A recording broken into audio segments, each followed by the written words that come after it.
terra. Podria ser blanc, podria ser negre.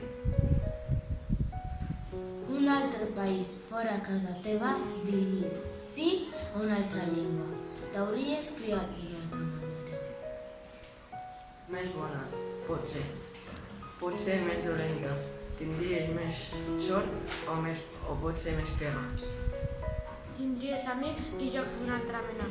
Duries vestits de sac o de seda, sabates de pell o toscas parderia. O aniries nu, perdut per la selva. Podries llegir contes i poemes o no tenir llibres ni saber de lletra. Podries menjar coses llauneres o només podries menjar crostons secs de pa negre. Podries. Per tot això pensa que importa tenir les mans ben obertes per ajudar qui ve, fugint de la guerra, fugint del dolor i de la pobresa. Si tu fossis nat a la seva terra, la tristesa d'ell podria ser teva.